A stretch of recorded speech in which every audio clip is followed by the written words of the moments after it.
نبی پاک علیہ السلام کے پاس ایک صحابی آئے اور آ کر کے کہا اللہ کے رسول سے کہ اللہ کے رسول میری والدہ کا انتقال ہو گیا، تو میں چاہتا ہوں کہ ان کے نام کا حج کر دوں، ان کی طرف سے حج کر کے وہ ثواب انہیں پہنچا دوں۔ اللہ کے رسول نے فرمایا کہ وہ ایمان کی حالت میں، بلکہ ایک زمانے جاہلیت میں مر گئے تھے، تو کیا میں ان کو حج کا ثواب پہنچا سکتا ہوں؟ اللہ کے رسول صلی اللہ علیہ وسلم نے فرمایا مسلمان ہو کر کے مرے ہیں، غیر مسلم ہو کر کے مرے ہیں؟ اس نے کہا، صحابی نے کہا کہ نہیں، ایمان کی حالت میں ان کا انتقال نہیں ہوا۔ تو اللہ کے رسول نے فرمایا اگر وہ ایمان کی حالت میں انتقال کر جاتے تو آپ کے حج کرنے کا ثواب انہیں پہنچ جاتا، اس کا فائدہ انہیں ہو جاتا۔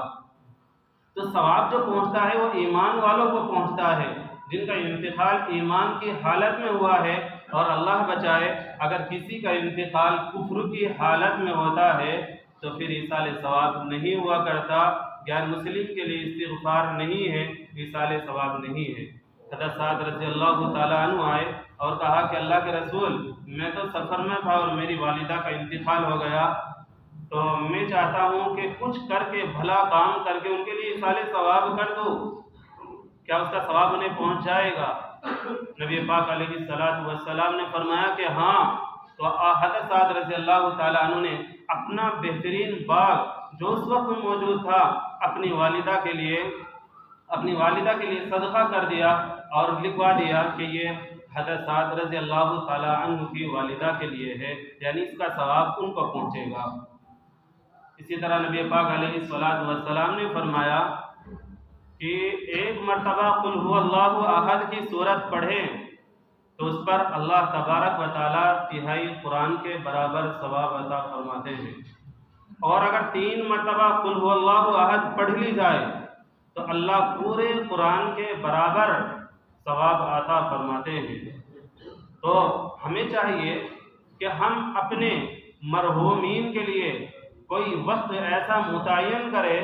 کہ ہر وقت اس وقت میں روزانہ بلا ناغہ اپنے مرحومین کے لیے ایصال ثواب کرتے رہیں، کیونکہ وہ ہماری طرف سے منتظر رہتے ہیں کہ ہماری نسل، ہماری اولادیں ہمارے لیے کچھ بھیجے، کچھ تحفہ بھیجے، کچھ ثواب بھیجے۔ تو دن میں ہوتی ہے 5 نمازیں، اگر انسان اپنے لیے کم از کم اتنا ہی کر لے کہ ہر نماز کے بعد 3 مرتبہ قل هو اللہ احد کی سورت پڑھ کر کے، پوری سورت پڑھ کر کے میں اپنے والدین کے لیے ایصال ثواب کروں گا، تو کس دن میں 5 نمازیں ہوتی ہے اور 5 یا 15، تو اس طرح کئی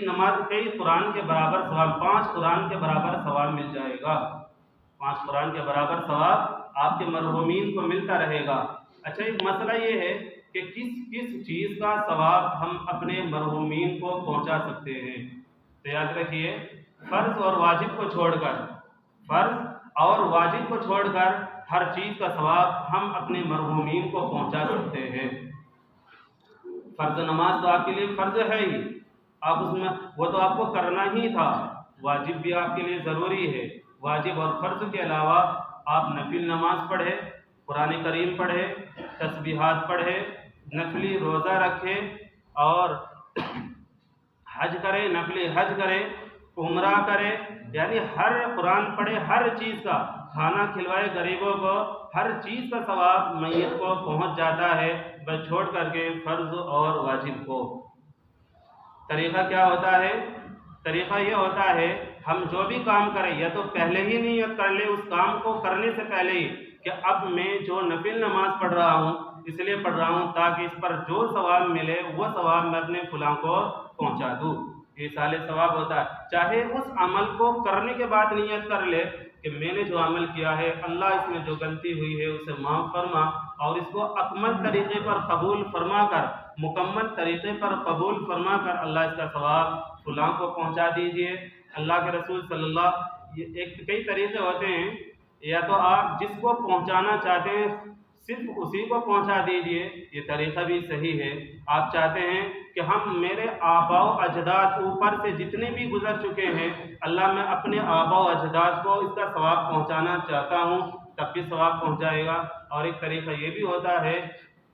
کہ آپ ساری دنیا کے مرحومین کو، اس لیے کہ بہت سارے مرحومین ایسے ہیں ان کو ثواب پہنچانے والا کوئی نہیں ہوتا، تو آپ ایسا بھی کر سکتے ہیں کہ اللہ کے رسول صلی اللہ علیہ وسلم کی روح مبارکہ کو پہنچا کر، تمام انبیاء کی روح کو پہنچا کر، تمام